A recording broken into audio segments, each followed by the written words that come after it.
Hello everyone, इस video में हम पढ़ेंगे स्फेरिकल एबेरेशन। हम प्रीवियस वीडियोस में क्रोमैटिक एबेरेशन को पढ़ चुके हैं कि क्रोमैटिक एबेरेशन क्या होती है और उसके टाइप्स भी देखे थे हमने। इस वीडियो में हम स्फेरिकल एबेरेशन को देखेंगे। स्फेरिकल एबेरेशन क्या होती है उसको हम पहले डायग्राम से समझते हैं। उससे पहले देखिए, अगर आप कहो कि आपके लेंस सिस्टम में कोई भी एबेरेशन नहीं है, ठीक है, तो इसका मतलब क्या होगा? इसका मतलब ये होगा कि आपकी जो सारी जो रेज हैं, जो भी आपकी रेज किसी ऑब्जेक्ट में से आ रही हैं, वो जो रेज हैं किसी एक ही पॉइंट पर जाके फोकस होंगी लेंस में से पास होने के बाद। ठीक है, आपको मतलब कि एक ही शार्प इमेज दिखेगी, आपको ब्लर्ड इमेज नहीं दिखेगी, ना ही आपको एक से ज़्यादा इमेजेस दिखेंगी, एक ही इमेज दिखेंगी, क्योंकि सारी जो रेज हैं वो एक ही पॉइंट पर जाकर फोकस होगी हैं। ठीक है, तो जिस ऑब्जेक्ट में से ये रेज आ रही हैं उस ऑब्जेक्ट की आपको एक ही इमेज दिखेगी, वो भी शार्प दिखेगी। तब आप क्या कहोगे कि ये यहाँ आपकी कोई एबेरेशन नहीं है, यहाँ कोई डिफेक्ट नहीं है लेंस सिस्टम में। पर अगर आपको जो ये इमेज है एक से ज़्यादा दिख जाए, ठीक है, तब आप क्या कहोगे कि इसमें एबेरेशन है। आपको जो ब्लर्ड इमेज दिखती है, कलर्ड इमेज दिखती है, तो आप क्या कहोगे कि आपका जो लेंस सिस्टम है उसमें क्या है, एबेरेशन है। हम इस वीडियो में पढ़ेंगे स्फेरिकल एबेरेशन। स्फेरिकल एबेरेशन क्या होती है, देखिए उससे पहले हम ये समझ लेते हैं कि आपकी पैरेक्सियल रेज और मार्जिनल रेज क्या होती हैं। तो पैरेक्सियल रेज कौन सी रेज होती हैं? जो लेंस की प्रिंसिपल एक्सिस के पास से होकर गुजरती हैं। ठीक है, ये आपकी लेंस की प्रिंसिपल एक्सिस है, उसके पास वाली रेज कौन सी हैं? एक तो ये रे है प्रिंसिपल एक्सिस के पास, और एक ये रे है प्रिंसिपल एक्सिस के पास। तो जो प्रिंसिपल एक्सिस के पास से होकर गुजर रही हैं रेज, उन रेज को हम क्या कहते हैं? पैरेक्सियल रेज कहते हैं। और जो रेज इस प्रिंसिपल एक्सिस से दूर है, जैसे कि ये वाली रेज, ये वाली रे और ये वाली रे, ये दोनों क्या हैं? आपकी मार्जिनल रेज हैं। ठीक है, अब देखिए स्फेरिकल एबेरेशन में क्या होता है, जो आपकी जो ये पैरेक्सियल रेज होती है ना, लेंस में से पास करने के बाद ये लेंस से कहीं दूर जाकर फोकस होती हैं। जैसे कि मान लेते हैं ये लेंस में से रिफ्रैक्शन होने के बाद ये कहीं यहाँ जाके फोकस हुई है। ठीक है, ये पैरेक्सियल रे। और जो आपकी ये मार्जिनल रेज होती हैं, ये मार्जिनल रेज ये लेंस के पास कहीं आकर फोकस होती हैं। जैसे कि मान लेते हैं ये यहाँ फोकस होगी, दोनों रेज। ठीक है, तो जो ये वाली रेज है कौन सी? पैरेक्सियल रेज, ये लेंस से दूर फोकस हुई हैं। ठीक है, और जो ये मार्जिनल रेज हैं ये लेंस के पास फोकस हुई है। ठीक है, तो इसको हम नाम देते हैं, ये आपकी एफ एम एफ, मतलब कि पॉइंट एफ एम नाम देते हैं, और इस पॉइंट को हम एफ ए नाम दे देते हैं।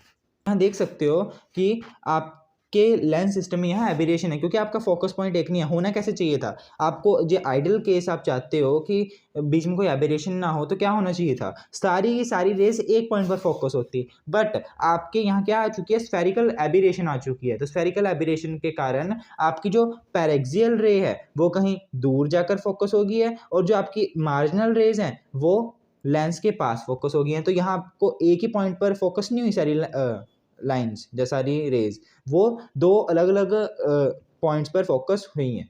ठीक है, मार्जिनल रेज जो हैं पास फोकस हुई हैं, ठीक है, और जो पैरेक्सियल रेज हैं वो दूर फोकस हुई हैं। किससे? लेंस से। इसी एबेरेशन को हम क्या कहते हैं? स्फेरिकल एबेरेशन कहते हैं। तो डेफिनेशन देख लेते हैं स्फेरिकल एबेरेशन की। The failure of marginal rays and central rays starting from a point object to converge to or appear to diverge from a single point after refraction through the lens is called spherical aberration। मतलब कि आपकी central raise हैं और जो marginal raise हैं वो एक point पर कन्वर्ज या फिर डाइवर्ज नहीं हो पा रही। इस एक पॉइंट पर कन्वर्ज और डाइवर्ज होने में ये क्या है? फेलियर है। ठीक है, मतलब फेल हो रही हैं एक पॉइंट पर कन्वर्ज और डाइवर्ज होने में। इसी एबेरेशन को हम क्या कहते हैं? स्फेरिकल एबेरेशन कहते हैं। वो एक सिंगल पॉइंट पर डाइवर्ज या फिर कन्वर्ज नहीं हो पा रही। ठीक है, यहाँ तो आप देख सकते हो ना, ये कन्वेक्स लेंस है तो ये रेस को क्या कर रहा है? कन्वर्ज कर रहा है। अगर यहाँ कनकेव लेंस होता तो वहाँ डाइवर्ज भी तो होती ना लाइट रेस। मान लेते हैं ये कनकेव लेंस है। ठीक है, अब ये आपकी कौन सी रेज है? मार्जिनल रेज हैं, जो प्रिंसिपल एक्सिस के दूर है। ठीक है, और ये आपकी सेंट्रल रेज हैं या पैरेक्सियल रेज हैं जो प्रिंसिपल एक्सिस के पास है। ये जो है यहाँ से ऐसे डाइवर्ज कर देना, कनकेव लेंस क्या करता है? रेज को डाइवर्ज कर देता है, तो ये रे ऐसे जाने लग जाएंगी। ठीक है, सिमिलरली ये रे जो है ऐसे जाएगी।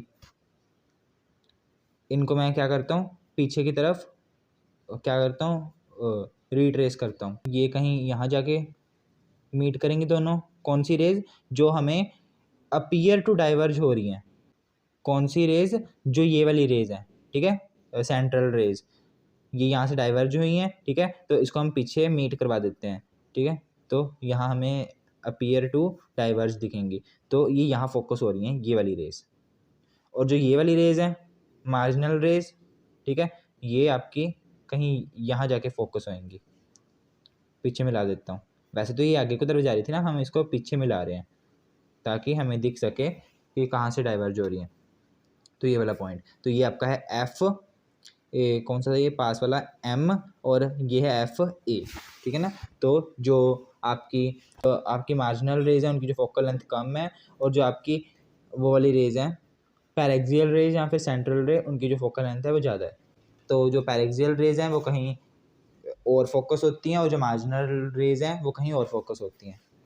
अब देखिए, जो मैंने ये आपको स्फेरिकल एबरेशन समझाई, इस स्फेरिकल एबरेशन को हम लॉन्गिट्यूडनल स्फेरिकल एबरेशन भी कहते हैं, ठीक है। तो जो आपको लॉन्गिट्यूडनल स्फेरिकल एबरेशन निकालनी हो, लॉन्गिट्यूडनल स्फेरिकल एबरेशन,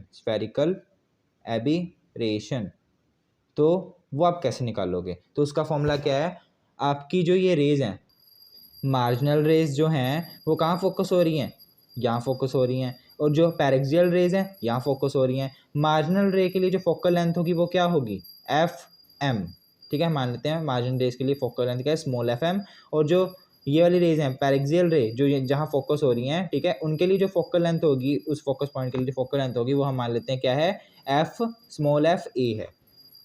तो जो आपका लॉन्गिट्यूडनल स्फेरिकल एबरेशन होगा वो क्या होगा, F A minus F M, ठीक है। जो ये एफ ए मतलब फोकल लेंथ ऑफ किसकी, मार्जिनल रेज की, और focal length of paraxial rays की, और focal length of marginal rays का जो डिफरेंस है वो ही आपका लॉन्गिट्यूडनल स्फेरिकल एबरेशन का मेजर होगा, ठीक है। कि कितना आपका लॉन्गिट्यूडनल स्फेरिकल एबरेशन आया है, वो उसका मेजर क्या है, F A minus F M.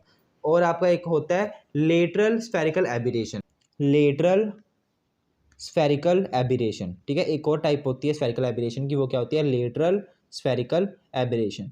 तो ये क्या होता है, इसको आप कैसे निकाल सकते हो, इसको निकालने के लिए आपको समझना पड़ेगा थोड़ा। इसके लिए हम क्या करते हैं, आपको पता है कि ये आपकी फोकस पॉइंट है किसके लिए, मार्जिनल रेज के लिए, और ये है आपका पैरेक्सियल रेज के लिए। इन दोनों के बीच में हमने क्या कर दिया, एक स्क्रीन रख दी, ठीक है, स्क्रीन रख दी। जब आप इस दोनों के बीच में आप स्क्रीन रखोगे तो इस स्क्रीन के ऊपर आपको एक इमेज दिखाई देगी। जो आपको इमेज दिखाई देगी ना, वो आपको सर्कुलर पैच की फॉर्म में दिखाई देगी, ठीक है, लाइट का एक सर्कुलर पैच बनेगा, सर्कल सा बनेगा, ठीक है, वैसे आपको बीच में इमेज दिखाई देगी। अब आपको क्या करना है, इस स्क्रीन को थोड़ा आगे पीछे करना है ताकि जो आपको सर्कल जो दिखे, ठीक है, यहाँ जो आपको सर्कुलर इमेज दिखे वो सबसे मिनिमम रेडियस की इमेज दिखे, ठीक है। जो सर्कुलर आपको इमेज दिखेगी वो आपको मिनिमम रेडियस की इमेज दिखनी चाहिए, रेडियस जिसका सबसे कम हो, ठीक है। आगे पीछे करोगे तो सर्कल का साइज कम ज़्यादा होता रहेगा, तो आपको उस पोजीशन पे स्क्रीन को रोकना है जिस पोजीशन पे आपको